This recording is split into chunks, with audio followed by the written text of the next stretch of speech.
Yeah, alright. I'm Jack, the world around you, and this is Pause for Thought on Threshold FM. And don't forget that if you leave a review for the Threshold I've commented onto the pinned post on my Facebook page, then you could easily win yourself a free mystery box. But self-love, that's still important, so maybe you should treat yourself to a Go Fuck Yourself box from my website, www.worldaroundyou.com. Because Christmas ain't all that far away, and now, I know what you're thinking. Pretty fucking bold to start off with a show in September with talk of Christmas, but I hope it all kind of makes sense by the end, and there's a good chance it probably won't, because this is a weird topic. This now, I did intend to look into this topic properly and thoroughly research it, but I've intended to do that on the other shows, and it never really happens. But I really did try this time. But I ended up going down quite a few different holes, as you're gonna see now as I go through my research with you. So this week, what I was looking into this thing called the Majestic 12. Fucking, shock horror, more alien talk. But the Majestic 12 is one of the closest things that we get, I think, to a fresh myth. A fresh myth in the sense of it being within the past 100 years. I know that there's Bigfoot myths and other cryptozoological myths, but there's always been talk of massive monsters throughout history with dragons and the Kraken and all that, so this is a myth set in science fiction universe. In our universe, the Majestic 12 is supposedly just a cover name, a pseudonym, a code name, all supposedly starting back in 1947 with the Roswell incident. Now, for those that don't know, the Roswell incident is a supposed first contact with aliens when a spaceship crashed into the Earth. I've often wondered if it was actually a time traveller, like John Titor or Tito, or however you say it, or even a part of the ship from that Philadelphia experiment. Even though that particular experiment was supposed to be a field test of a cloaking device, it allegedly resulted in sending at least a couple of people through time and space, whilst also melting some other folk into the framework of the boat itself. So, what if a time traveller or a trainee time traveller got sent back in time, but they got the coordinates wrong, maybe even just slightly wrong, or whatever the data would be? I don't know if it would be coordinates if you're going through time and space. If you're going through space, then yeah, coordinates make sense, but don't really know how the time would work, because surely as the universe expands and time changes, doesn't it? Because they say if you was to look back in a straight line, or if they was to look back at the Earth from so far away, you'd still see dinosaurs and that sort. Don't know how you would do the coordinates for time travel. That's, probably that's not the only thing people can't work out with time travel, innit? I'm not trying to say that I've mastered it and I've worked the rest of it out. Anyway, yeah, let's call it time travel. Potentially they were time travelers, and that could have resulted in what looks like a crash, whereas in reality the quote-unquote craft just spawned in 1947, half stuck in the ground, like melted to the floor, and that caused the vessel itself to explode like a crash. But that's just a personal theory, and we're going to try and keep this episode within the realms of reality this time. Because last week with the shrimp stuff, I think it got a bit much, didn't it? It was a bit more, just mostly conjecture. It's worth saying straight away and all that the FBI have come out and said that the documents surrounding the Majestic 12 aren't real. But that could also be a lie, couldn't it? Be a double bluff. How are we supposed to know? So who do we believe? Well, I think that there is some weight behind the Majestic 12. Whether or not they are real or actually do what ufologists believe they do is obviously open to debate. And I don't know if I'll get into that, but I reckon they're real to some degree in the sense that everyone throughout history seems to have put a lot of weight behind groups of 12 people, and it's a number that seems to be important to most cultures. The 12 that everyone will know is the 12 months of the year. That's January, February. I'm not your time months. We're led to believe that way because of the solar cycles, the amount of times the sun rises and sets. But supposedly though, these months are actually based off of lunar cycles, and this is where the first link appears. I think here might be a good point to spark up, if you're so inclined, because this is going to be one of them episodes where I'm hoping it's going to get in your head and you'll be like, oh, I didn't know that, So here's a tune with Raekwon and Eric Sermon on it. It's My Style. And that was My Style. What I want to know is, that if the main man behind the Kodak company, George Eastman, is he involved or was he involved with the Majestic 12? Because he proposed a 13-month calendar that was also known as the International Fixed Calendar. 13 months of 28 days, which would mean every day was the same every year. So if the 5th of June was a Thursday, then it would always be a Thursday. Now, think about how easy that would be to live your life by. Pretty useful, isn't it? It'd be good for building a routine in people as well. And a little aside, but what's proper mental and genuinely true is Mr. Eastman managed to use this calendar to run his business, the film and camera manufacturers, Kodak, which I don't understand how, because if he was using a diary or a planner, and it is, June the 5th was on a Thursday, because it was always on a Thursday, and everyone else's June the 5th that year was actually on a Tuesday. How the fuck how did he plan anything? How was it a successful business? But he managed it, he did it for 61 years, and this mentalist made all of his administrative staff have migraines from the stress of living in 2 separate time zones in their own homes. And that tyrannical Time Lord, he died in 1932, so that's a good few years before Roswell and before the formation of the Majestic 12, but his business only stopped doing the old 13-month calendar thing in 1989, and he died by gunshot. A lot of people that seem to be involved, even loosely, with anything I seem to look into, seem to somehow die of suicidal gunshots. And after looking at his wiki page and as in staring at the top few paragraphs for a few seconds, I don't know if it was actually suicide or if it wasn't suicide, Anyway, I got pretty off track there immediately, so kind of, but not properly. The point I wanted to make was that we have 12 months, yet Georgie Boy managed to squeeze 13 months in. Something that is referenced in an episode of The Simpsons. I think it was a Treehouse of Horror, I think, with the month Smarch. It's on a calendar when they go to the school. Homer calls it lousy Smarch. Or I think and then he turns the heat up because it's cold, which leads to Groundskeeper Willie becoming I think a Freddy Krueger ripoff. And with it being cold in this skit on The Simpsons, it's safe to assume it's winter time around that time. Could even be close to Christmas. And that's where things get weirder. And it's also why I mentioned Christmas at the top of the show. In that song, The 12 Days of Christmas, have you ever counted how many gifts there are? So you got the partridge in a pear tree, but you get that 12 times. Then you've got, I don't know, what you get 5 gold rings 7 times, and whatever else, you got Lords of Leaping, so you get some slaves, you get some female slaves in the way of milkers. I've always assumed the milkers would be women, but that's just because they're called milkers, and that's what you call a big pair of boobs in it. I mean, obviously not to the woman's face, because it's not going to be a turn on for her if you're like, oh, you've got some fucking lovely milkers, love. She's not going to be into it, is she? But you can call big boobs milkers. Anyway, so you get however many milkers. Well, you'd probably get double the amount of milkers, wouldn't you, if all the milkers were women? Because then, you'd get double the amount of milkers because the amount less work, because everyone's got, well, I would assume the majority of people have 2 breasts, and then you've got actually another one, so it's times 3 the amount of milkers, but not including boobs, not including nipples, just the gifts themselves, including the slaves, the animals, the jewelry, everything, You add them up, anyway, I've added them all up, you get 364. Now that's weird, isn't it? Because that's a gift for every day of the year. And even weirder is that singing and festivities have always been encouraged through winter. Is it to ward off of some evil spirits or something, like the demonic entity that Groundskeeper Willie becomes in that episode of The Simpsons? Just to pickle your minds a little more, there's 52 weeks in both a 364-day year and in the 365 and a quarter day year, and even there's 52 weeks in the 366-day year, leap year, but only the 364-day year is perfectly divisible into 52 separate weeks, so you don't get a year sharing a week. Well, 2 years sharing a week, like it's 2020, Monday, Tuesday, Wednesday, but from Thursday onwards it's 2021.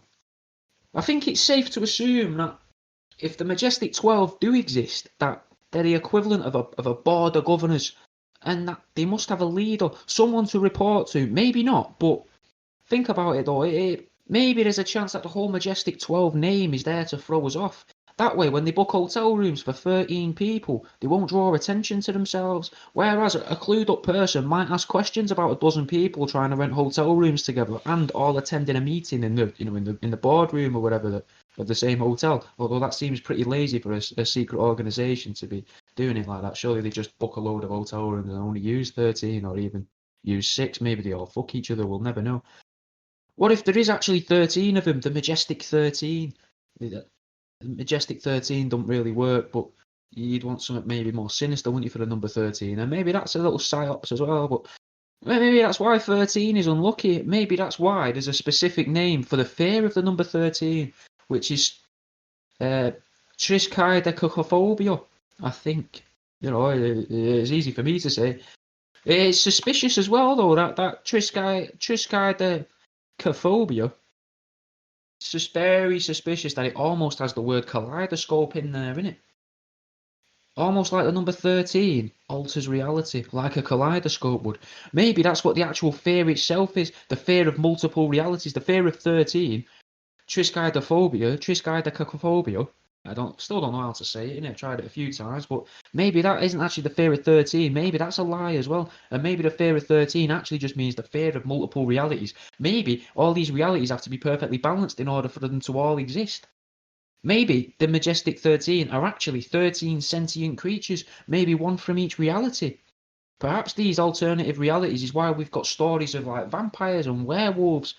Maybe in their realities it wasn't apes that got interfered with by the godlike creatures of, say, Planet X, or that evolved into a humanoid. Maybe in one reality bats became the dominant species, whilst in the other it was canines that grew to become the most dominant species, which led to like a werewolf, what we would describe as a werewolf and vampire, you know. Foxes even. Foxes seem to be all over the world, so it could be foxes that became dominant in that, and that's why there's so many foxes and why there's so many bats.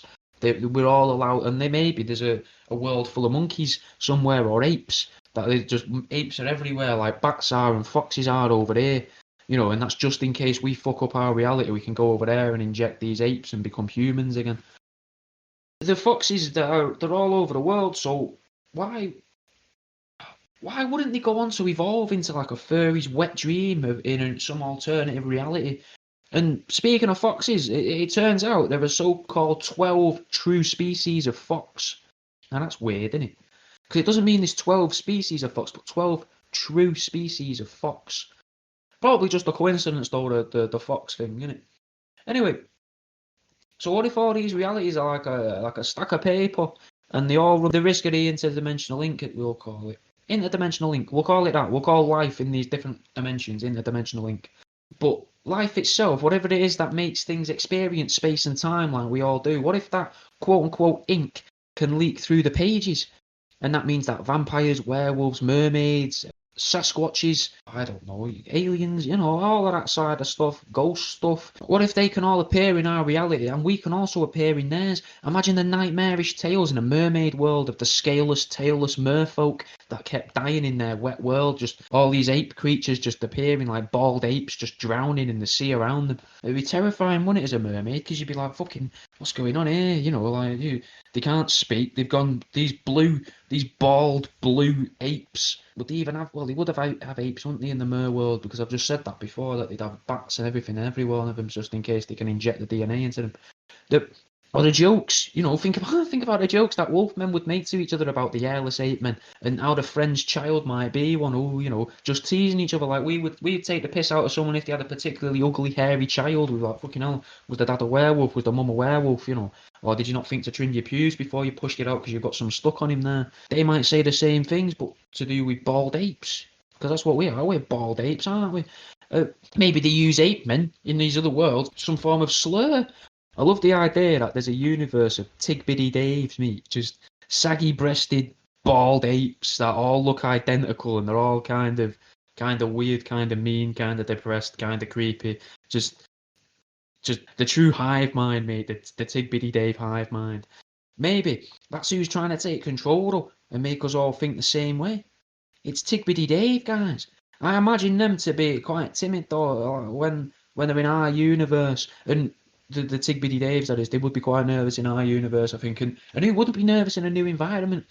The 13 members of the Majestic 12 might be 13, but they keep one hidden. Maybe they're a family of all these, you know, these all powerful beings, omnipotent, omniscient, whatever, you know, word you want to throw at them, omni something, with powers beyond our reasoning or imaginations. For example, number 3 can make sealed tins of, you know, anything appear in the flick of an eye. Beans, beans with sausage, spaghetti hoops, soup of any flavour, even the flavours that they don't make anymore, old sauces, old condiments like special edition sauces, anything. He can make tins of anything appear, tins of coins, tins of stones, anything. As long as he can put it in a tin, it'll fit in a tin. Maybe number 3 has the power to make them manifest in our reality with the flick of the eye. Number eight might be able to teleport, but instead of them actually teleporting, they just move the whole world around them, and it's them that stay still. Or maybe number 2 can speak to machines, but not in a way like that little kid in Heroes could in the original series of Heroes, where we had the one with the mum who was a brozzy or a stripper or something. Not like him, but just actually have conversations with them, not make them do his will, and he can only speak to machines, and that's why machines are becoming so prevalent now in our society. Not endless possibilities. I mean, you've got 13 options really, but I mean, between them, they could probably cover all bases. Anyway, tell me your ideas, man. Find me on Twitter, innit, at World Around You, and tweet us what weird superpower do you reckon some of the Majestic 13 might have? These 13 all powerful entities, though, they're bound to have a weak link in it. They're bound to. So why wouldn't these creatures? Perhaps number 13 is really conscientious, and that's kind of their superpower, sort of humanity. It could be something from our reality is number 13, and maybe the Majestic 13 exists in every reality, but the numbers change. The powers don't change, but the number structure changes. So number 13 could be the least important in that reality because it's their reality. So they can't have an influence over it, but they need to help in all of the others and keep the balance in throughout all of the different the pack of paper multi-dimensional reality that exists around us, But maybe number 13, maybe he's let's go with him. He's just conscientious, though. He's not like the least important member. And maybe he spends the entire of his eternity just worrying about his actions or her actions. That's it. That's what they do. They just worry you. This would infuriate the other 12 because they'd never be able to get anything done if 13's always having a whinge in the corner going, oh my God, I can't. Anyway, the other 12 would get really irritated by this, wouldn't they? Like, I can imagine I'd get really irritated if I had someone in a meeting, in a committee meeting, who was always whinging about something. So they lock him away in a prison, mate. The moon. They've locked him in the moon, and maybe that's what's in the moon. Or perhaps number 13 is got to be delicate. Maybe the imaginary sort of mythological creature that is number 13, who is part of the Majestic 13. Maybe this all-powerful, all-knowing, unimaginable being that is number 13 is actually mentally challenged, or the equivalent of mentally challenged compared to the other 12. And like the rulers of olden and modern times alike, I'm pretty sure that, royal families probably still do it. They locked away the sort of the mentally challenged family members, don't they? I'm trying to be as nice as possible here, but the ones that could pull a thread, the ones that would be the thread to pull, if you like, by their enemies. So they locked him away in like a tower in the equivalent of the interdimensional tower. It's like Rapunzel, but they've not got any hair because these are bald apes, let's say.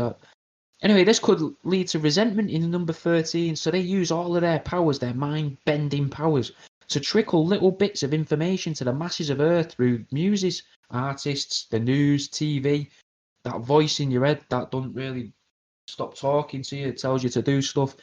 Like him, he probably number 13 probably speaks a lot to that voice in your head that tells you to do things.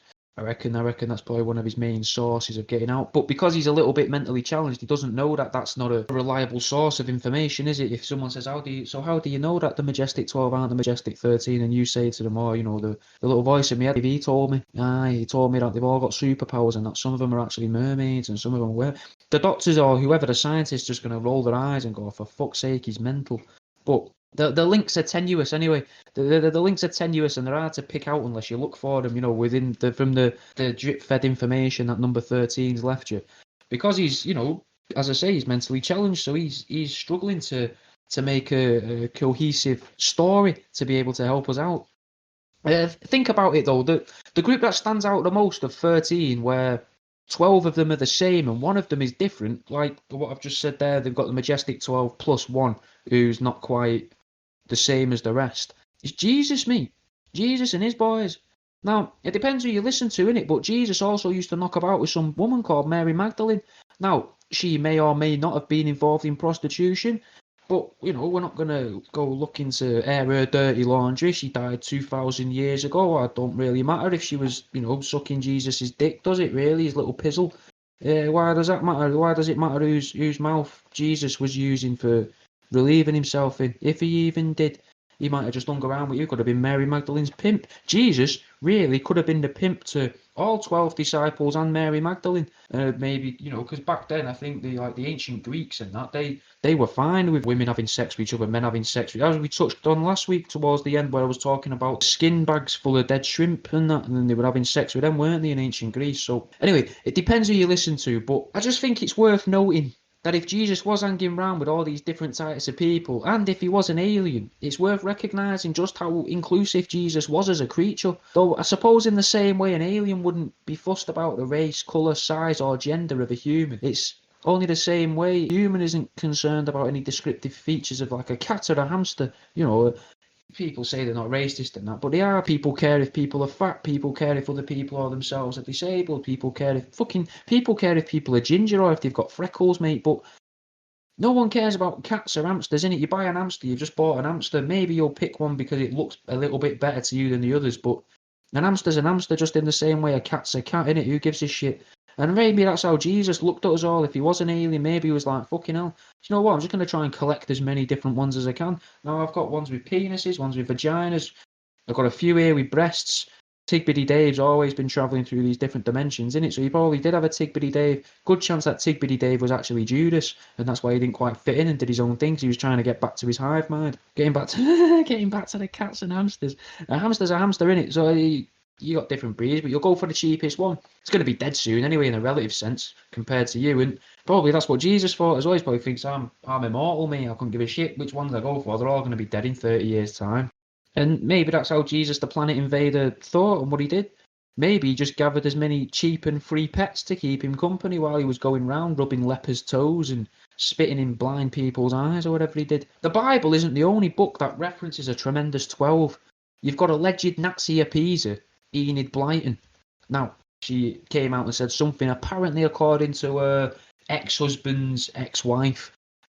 Many believe that the Nazis, they were mad for their alien stories, so maybe they'd clocked onto the importance of the number 12 in the media. So what if they used Enid Blyton to disrupt that? They'd still have 12 people of significance, but to disguise it so that scholars wouldn't notice, it's dead simple, isn't it? Famous 5 and the secret 7. 5 add 7 equals 12. Famous plus secret equals famous secret. The number 12 is a famous secret.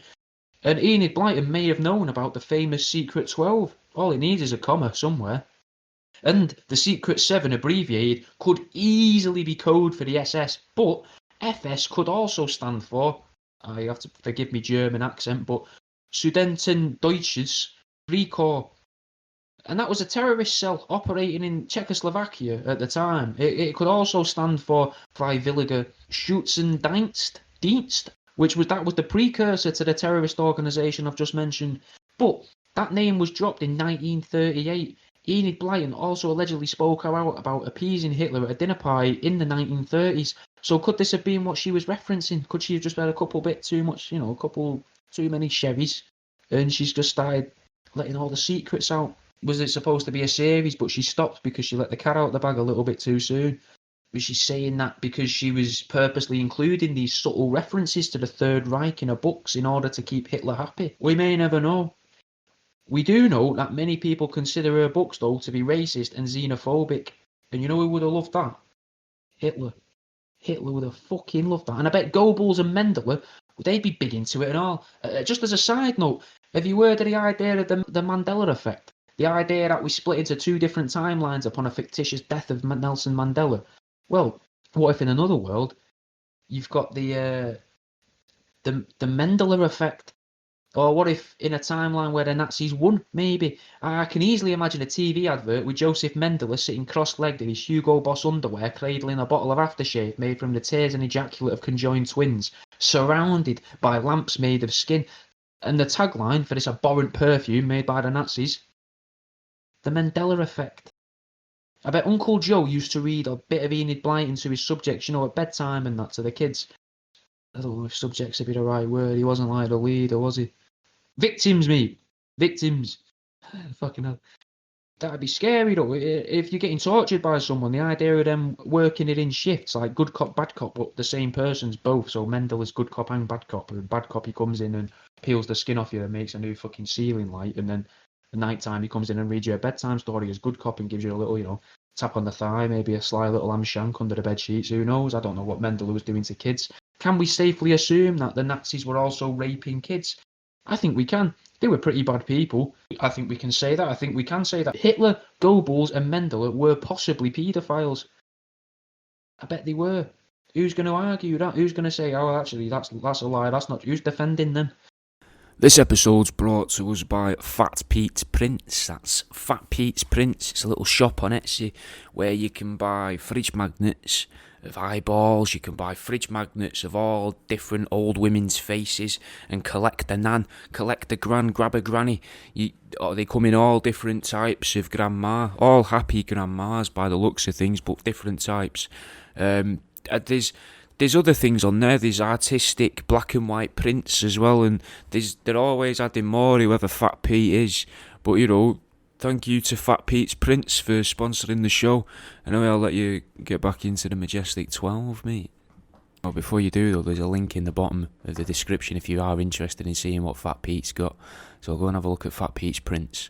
And now let's get really deep into the number 12 for a little while, eh?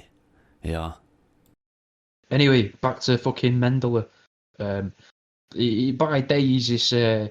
He was this unhinged bloke with a syringe full of antifreeze, and at night he's this relaxed grandfather figure. Now I may have made that up, but that's a horror film that needs to be made either way. Oh, I've got this idea as well for a TV show as well, which is I think it's pretty funny. I think it's funny anyway. I love the idea that children's TV presenters are only happy because they're really forcing it out, because they're working from like 5 in the morning, 6 in the morning. No one is that happy at that time, so they've got to be forcing it. But what if it's because they live in constant fear for their lives? I love the idea that between the hours of 9 a.m. and 6 a.m. they're locked up in some room tied to a radiator, like gagged and bound, and then they're wheeled out to entertain. And then as soon as they're finished, they're locked away again with a piece of bread and a bit of gruel. I think it'd be a comedy. I don't want to make it into maybe a scary comedy. I just think there's potential there. Could be historical too. Each series set in a different time period, so you could have it in the circus, you could have it on TV in the 80s, TV now, and you could even like make fun of famous paedophiles that have existed, and have them on, someone who looks like them, or heavily reference them without using the name, like having some old washed out Australian who seems to have just been old forever, messing about with a board, and he's just going round, or he's just rocking back and forth in a room going, can you tell who it is yet? Can you tell what it is yet? Can you tell what it is yet? Can you tell what it is yet? But anyway, I've rattled on for quite a long time there, for longer than what I thought I would. So let's get a tune on. I bet you've not heard a song with Bizarre on it for a while, let alone a new one. So this is by a guy called Go Bill P. It's alright, it's called Laugh. That was Laugh by Go Bill P with featuring Bizarre. Now what makes it even weirder is that there, by playing a song with Bizarre on it, that's a little reference in it to the number 12. Completely unintended. I just wanted to play the song because I liked it this time, but he was in D12, which was also a 12 that wasn't actually a 12. So that's worth noting, isn't it, really? Anyway, fuck me. Mrs. Blyton, she might have been enjoyed by the Nazis, but I doubt George Eastman was. Because he's reported to regularly have given donations to places like the Tuskegee University and other educational institutions which tended to have larger numbers of black students. And if you're thinking, fucking hell, where's he got that from? The Tuskegee experiment is this whole nasty thing. I'm going to go into that in a little bit in a minute. But the reason why it's important to say they had large numbers of black students is because the Tuskegee University experiment, or whatever it was called, I can't remember the top. But that was pretty much aimed at black people. And the Nazis would have hated him, though. The Nazis would have properly hated George Eastman. I imagine the ones that escaped through Operation Paperclip would have especially hated all of this help that George Eastman was giving. And could that be why he really died? Was his apparent suicide just a precursor to other notable suicides in more recent history? If there was some philanthropist helping out poor people and people that weren't white, that would have caused problems back then. Besides, they would definitely need George out of the way so that they could prepare the Tuskegee experiment that started in the same year as George Eastman's death, which seems really fucking suspect, do you not think? For those that don't know, the Tuskegee experiment was a clinical trial of sorts where a load of black people who had syphilis and told them, and the doctors or whatever you want to call these knobheads, they pretended they were treating them for the condition, whilst in reality they weren't. They didn't make any effort at all. They just recorded what happened to the people. Even when a treatment was later discovered, the victims involved in the experiment still weren't informed about the treatment. But 1932 is before Operation Paperclip, so it's almost like all around the Western world, rich, powerful people just experiment on their subjects, which is weird, isn't it? One of the reasons many people don't know about stuff is because of the way mainstream media consumes itself, constantly repeating tropes and stories, and that brings me back to the 12 true types of foxes.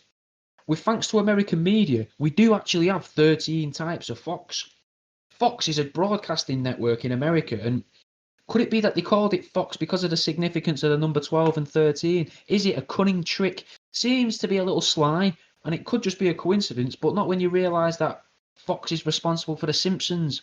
The Simpsons had that reference to the 13-month calendar too that I mentioned at the beginning, along with all that apparent future predictions that The Simpsons has become famous for now. Almost like all of life as we know it is predetermined, like it's planned. So what if it is all planned? Why do they have to have time travellers writing the show? Why can't they just be privy to the secret information about the plan for the Earth? And I've just noticed something as well. That number of days in the year of the International Fixed Calendar is 364, right? Well, if you add 3, 6, and 4 together, it's 13. It's pretty freaky, isn't it? Pretty weird. How has all this come about? Why is everything I'm talking about here all about number 12 and 13? How's that happened, innit? Like, that's mad. Is the answer to something very important the number 13? Are we all like living in a simulation and the answer's actually 13 and we just need to figure out now what the question is because we've forgotten the question? Or is the number 13 really important and that's why we're told it's unlucky so that we stay away from it, we purposely shun it away? A baker's dozen, that's 13. It's 13 in case one of them messes up. So there's a chance there to have 12 and one broken one. So was Jesus the one broken one? Was it a group of 13 and Judas was the one broken one? In the Majestic 13 is the 13 sentient beings from all different dimensions, but one broken one.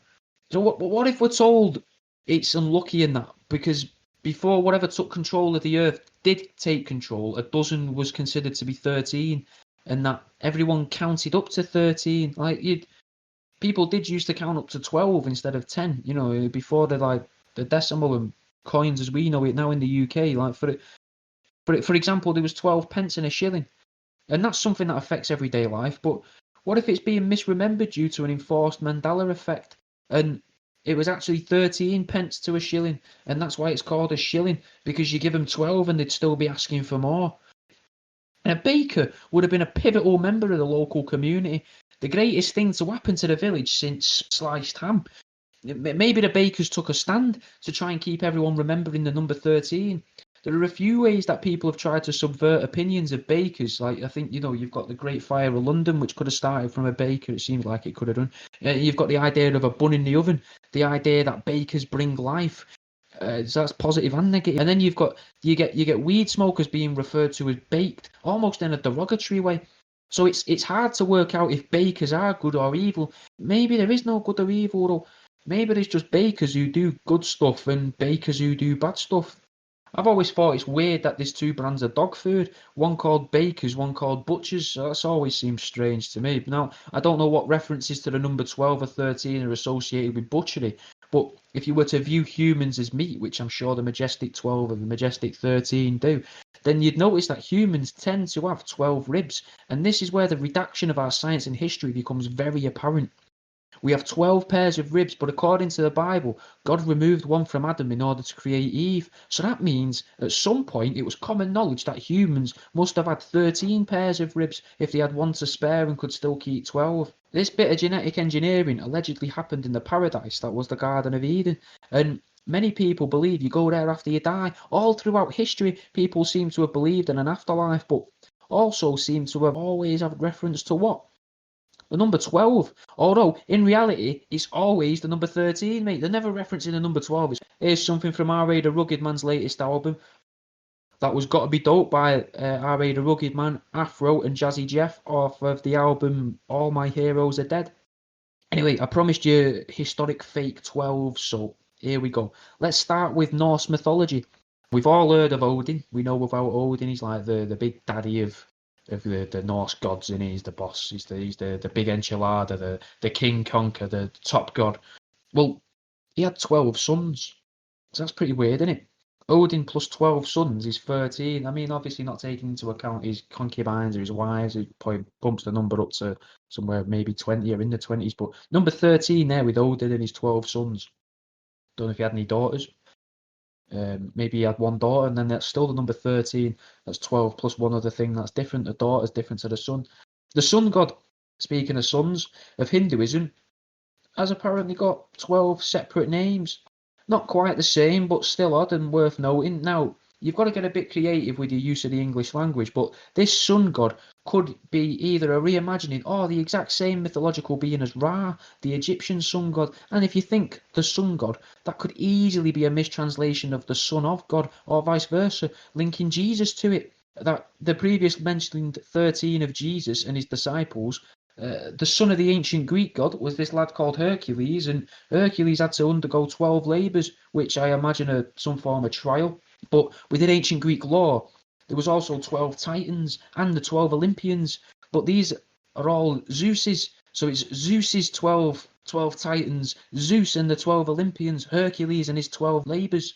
That's 12 plus 1, that's 13 people, 13 things of significance every time. Mental, innit? It's fucking mad, mate. The Chinese operate in a 12-year cycle, and that might seem like a bit of a reach, but I bet there's loads of mobile phones and house phones that are produced in China, and historically, phones have how many buttons, guys? 12. 0 to 9, star and hash. That's 12 buttons. Now, everyone knew the hashtag symbol as the hash symbol, but it got rebranded along the way and got called a hashtag. Now, could that be to get less people speaking about hash? Because hash can do stuff to your brain, make it connect things that aren't there, help to fix your brain itself. Obviously, it can break your brain, and I bet it could cause some form of damage to a cranial nerve. And do you know how many cranial nerves there are in the human body? 12, mate. 12 cranial nerves. But all these cranial nerves are useless without the brain itself, and that means 12 plus 1. 12 cranial nerves and the brain. Now, we can take this all apart even further, and I would argue that hash, like alcohol, can bring people together. It connects people. Phones literally connect people. But in the old days, they had 12 buttons, sure, but they weren't functioning on their own, were they? They needed an extra thing. They had the 12 buttons to make the call, but they need an operator to connect the lines, I think. And that's where the number 13 comes in, being involved in bringing people together. You've got the 12 buttons of the phone making up the phone, plus the operator, that's 13. What if all brains can be connected, and that's what the collective consciousness is? It's just figuring out what the 12 things are and then finding that 13th factor that could have fuck all to do with them, and then adding them all together in a mixing pot. Maybe none of this is real. There's a good chance I'm wrong about it all. I don't know if it's very likely, but I could be. And maybe there are only 12 people that exist in the world, and the 13th person is lost or dead, and they're searching for an artificial replacement. Maybe there's only, when I'm saying there's only 12 people, maybe there's only 12 people that are actually real and the rest of us aren't. We just believe we're real, like in that film, Extinction. Maybe that's what all this talk about transhumanism is about. If they can turn us all into cyborgs, as is predicted, then surely we're not real. If they can do that to us, if it's as easy as putting a microchip into us and then we're transhuman, we're a cyborg, we're part human, part man, that must mean that our bodies are already adapted to take on this microchip and use it. If that's all it's going to take to upgrade us, then surely we're already a computer of sorts. Maybe these microchips will disable all of the fake people and leave this real person, number 13, out in the open. Everyone will get these injections of this extra microchip and they'll all just drop dead or start screaming, explode, blast up into space, and then just one person, maybe Tigbiddy Dave, For all we know, he could just then be the guy that's just there looking round with his saggy diddies just dangling in the wind. You never know, do you? Perhaps the world is a lot larger than we know, though, and we're all in like a holding pen. Like they've narrowed it down to 7 billion people. Maybe they narrowed it down to like 5 billion people, but we kept breeding. So now they're like, oh, for fuck's sake, we're gonna need to pen them off again. Maybe it's so the real Dirty Dozen can find their leader. Maybe they've got the Majestic 12, but they need that 13th person so that it works and they can do what they need and they can actually do the job, like the 12 cranial nerves need a brain to be able to all function, to be able to do their job. Maybe they've accidentally trapped number 13 in the bullpen with us. Maybe they were trying to separate us out and they thought that number 13 was in the other bullpen. But he's not, he's actually, or she's actually trapped here. And that's where all these stories of prophets have come from throughout history. These 12 probably couldn't afford to risk living amongst us, so maybe they reside in the moon. Maybe that's what's actually in the moon. Maybe it's not a prison, maybe it's more like a boarding or a hotel, you know. And there's only actually 12 people as well. This is worth remembering this. There's only actually 12 people who've ever walked on the moon. And them 12 people wouldn't have been able to work on the moon without what? That other person, mate, on the other end of the line, telling him, you're doing a cracking job there. You're doing a good job, Neil. Great job. Don't worry about it, Buzz. You're doing well. I don't know what any of the others were called. I imagine the rest of them have probably got Russian names or Chinese names or something. I'm not going to be able to pronounce them anyway. But that guy back at Mission Control speak, he's the 13th guy. Maybe. Bit of a reach. Probably the biggest reach of the show. But there is actually only 12 people who've ever walked on the moon. Maybe there's 12 people trapped in the moon. Maybe the reason why 12 people have walked on the moon is because then these things that were on the moon have used their bodies to put their souls or their entities into to then control them. So maybe Neil Armstrong isn't actually Neil Armstrong anymore. He is through fingerprint and DNA, but really he's got the mind of a werewolf trapped inside him or something, or a mermaid. I don't know. I'm just trying to get you there. Another famous mythological 12 plus 1 is the story of King Arthur, because he had his 12 knights and he had access to magic. There's just like how Jesus had access to miracles. I think there's 12 stars as well on the EU flag. Don't quote me on that, but I think they are. And I'm betting if you used to do it in the right way with the right coloured pen, pressing just light enough, never taking your pen off the paper, I bet you could use them 12 stars on the flag to draw a larger 13th star. They're organised in a circle, but they're telling us to look for ourselves, to see the world as we want to see it, and recognise that the truth is the world is however you want it to be. The circle is a trick. I bet the vast majority of you haven't even tried to draw all the EU stars into a larger star on the EU flag. And why is that? Because we're told don't damage flags. And why are we told don't damage flags? Because they've all got hidden images in them. We'll never know. America, though, that's divisible by 12. Maybe not the flag, but America itself. Because the currency. So the states of America get divided into 12 different groups dependent on the federal district that they reside in. So that's 12 things making up one, so 12 and another thing to make the 13. I'm not sure if it is 12 plus 1 really, because it's just one thing made up of 12 things, but one thing made by 12 means there's 13 things altogether, I would assume, if you used to use nouns, for each of them. Say you've got, A to L or whatever the letters are. I think it's A to L. Yeah, A to L. Yeah. So say you've got 12 of them, but then you call that section of the alphabet the frunkadonks. So you've got the frunkadonk part of the alphabet. So you need all 12 of them pieces to make up the frunkadonk of the alphabet, don't you? But there's another weird 12 in America and all. All of their money is separated into 12 groups dependent on which Federal Reserve Bank it originally came from, and they're categorised into letters from A to L. It'd be interesting to see if a lot of the weird historical experiments happen in certain federal districts, though. That'd be something worth looking into. These different federal districts each be controlled by one of the so-called Majestic 12. Surmising that they have got fuck all to do with aliens and that they're all in fact just a group that are in charge. After all, this mythical 12, the Majestic 12, was supposedly born in America. So why wouldn't the Majestic 12s have a district each, and that would make up the 12 districts of America? And some of them are a bit more nasty and they do a bit different experiments. One of them might be nice every now and then and do good things. But if these experiments of old and whatever evil shit the Americans are currently conducting on their people are all happening in the same federal district, then why is that? Are there obvious cultural differences between the districts, like they've been given different variables in a science experiment? Could this be on purpose? Manufactured boundaries, each trapping in a certain type of person, be it through nature or nurture. For example, There's bound to be. It's not really an example, but I imagine there's predominantly white federal districts and predominantly black federal districts, and there's probably federal districts with amazing education systems and other federal districts with terrible education systems across the board. I bet there's some that are more densely populated than others as well. It is like an experiment if you look at it, but I've made all of that bit up. You'd have to go and look for that yourselves. What if it's all an experiment, mate? In an experiment, though, you'd want to keep some things controlled. For example, the food consumed or the chemicals being put into a body. Well, boys and girls, according to the Smithsonian magazine, there's actually only 12 types of crops throughout the world, and 3/4 of the world's population eat them. Like 3/4 of the world's population only eat from 12 crops. Now, that quarter would make for a nice control group. Possibly would even make for the percentage of people that aren't involved in the experiment, what normally gets referenced as the 1%, maybe.